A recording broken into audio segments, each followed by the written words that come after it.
The situation is changing rapidly. It seems that the US tariff war with the world is coming to an end, and Washington is already forced to reckon with heavy losses. After years of tough rhetoric, endless press conferences, and promises to break China and force allies to buy exclusively American, it all ends with the White House effectively retreating and preparing to cancel key tariffs. According to sources close to the administration, new lists are already being drawn up, and they include not only Chinese goods, but also tariff reductions on products from India, Brazil, and a number of Asian countries. In Congress, talk is increasingly heard that America is counting its losses and trying at least partially to save face, since instead of the promised industrial leap, the US got record price increases, broken supply chains, and a sharp decline in trust from allies. The blow to America's international image has been especially painful. India, which Trump tried to keep in his orbit, has in the past 2 years effectively shifted under China, signing dozens of agreements in high technology and defense industries. Brazil has reoriented its exports to BRICS markets, and now openly says that cooperation with Beijing is more profitable and stable than with Washington. Even Europe, which traditionally followed in the wake of American policy, has grown tired of unpredictability and begun restructuring its production chains.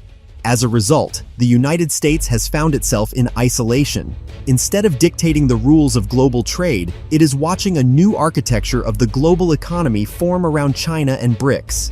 Analysts at the Peterson Institute note that the tariff war not only failed to weaken China, but actually accelerated diversification processes. Beijing began actively investing in Africa, the Middle East, and Latin America, creating new markets and reducing dependence on American consumers. Moreover, the tariffs forced China to accelerate its import substitution program, and now many industries that were once vulnerable are fully covered by domestic production. In closed reports for the White House, it is stated outright that the tariff war made China stronger than it was before it began, and this is Washington's biggest strategic failure in decades. At home, the blow was even more painful. American farmers became the first victims of the trade confrontation.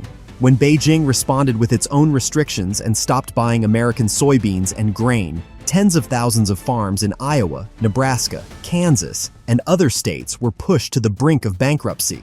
The compensation programs allocated by the White House could not cover the real losses, and many farms were forced to close.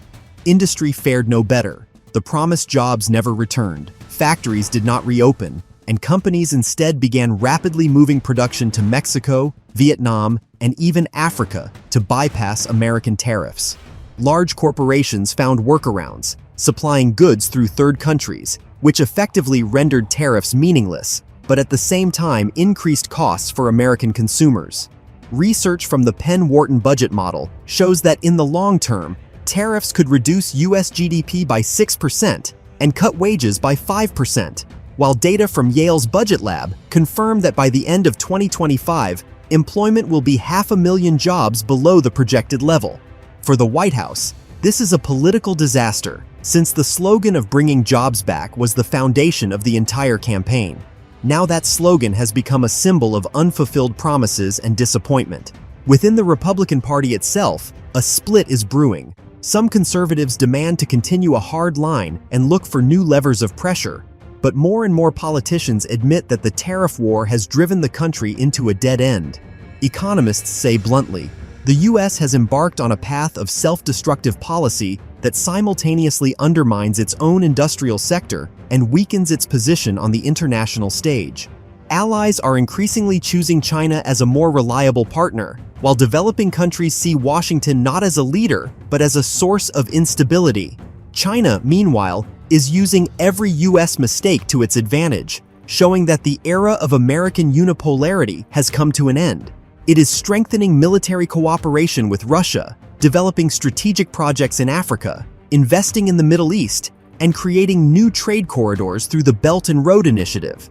For many countries, this is an alternative that seems far more attractive than the chaotic and unpredictable policy of the White House. Against this backdrop, a wave of criticism is emerging in the American media. The New York Times writes about a lost decade for the American economy. The Wall Street Journal publishes reports that business has completely lost trust in trade policy, And the Financial Times cites Western analysts who openly state that the US has lost the war it started itself. At home, pressure from trade unions is growing. Workers in metallurgy and the automotive industry openly state that tariffs not only failed to help, but also made goods more expensive, which reduced consumer demand and led to layoffs. The political opposition is using this as its main argument. The tariff war has become a symbol of failure, and the White House has proved unable to fulfill its own promises. The picture is completed by the polls. According to the latest surveys, confidence in the administration's economic policy has fallen to a record low, and the failure of the tariff strategy is named as the main factor. The White House has essentially found itself in a situation where any decision leads to losses. Continuing the tariff war threatens the final collapse of the economy, while ending it would be an open admission of defeat. And it is precisely this scenario that Washington is moving toward. Preparations for lifting tariffs are already underway, and in the coming months, the US will be forced to publicly announce a revision of its entire trade strategy. The outcome is clear. The tariff war ended not in victory, but in capitulation, with America emerging weakened, with a destroyed reputation, lost jobs, and a forfeited role as global leader, a fact that cannot be concealed even by the loudest statements from the White House.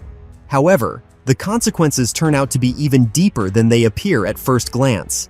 Many experts warn that the failure of the tariff war could trigger avalanche-like processes within the American system itself.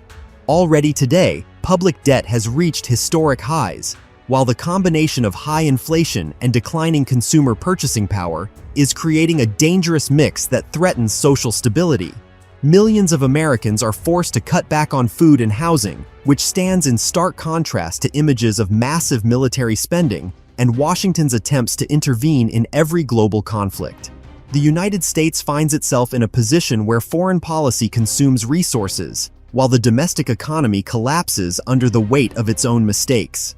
And the most alarming thing for the White House is that allies see this weakness and are beginning to act according to the new realities.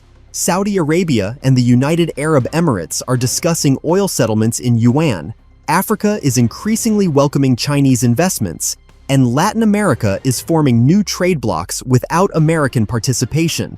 For the global economy, this is a turning point, where once the American market was considered the main center of profit, more and more countries are now ready to build a parallel system in which Washington plays only a secondary role. And it is the tariff war, conceived as a tool of demonstrating strength, that became the catalyst for these processes. American political scientists admit that the world is entering an era in which the US can no longer unilaterally dictate the rules. This means the White House faces a choice: either acknowledge the new realities and attempt to integrate into the emerging multipolar order, or continue clinging to its lost status, risking the final loss of what influence remains. But whichever option is chosen, one thing is clear: the tariff war, instead of becoming a symbol of American power, has gone down in history as its greatest geopolitical failure.